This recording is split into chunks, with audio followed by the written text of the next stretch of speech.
bunso at sa kapitbahay. Ito ng gabi po sa inyo lahat. At nandito po tayo sa kalsada. What? At naghahanap ng pwedeng puntahan. So galing na kami sa kabila, sa kabundukan ng mga tralala. Kabundukan ng mga buhangin. Oh wow! At pupunta tayo sa kabilang dagat naman. Let's see kung anong meron doon sa Wakra daw. Teka lang, nalagpas na ako.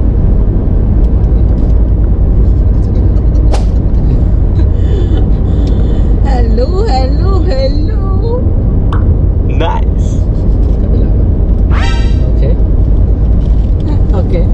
Okay, gisingin ang umaga ng masayang umaga. Magpas na tayo. Okay. Punta tayo sa Wakra.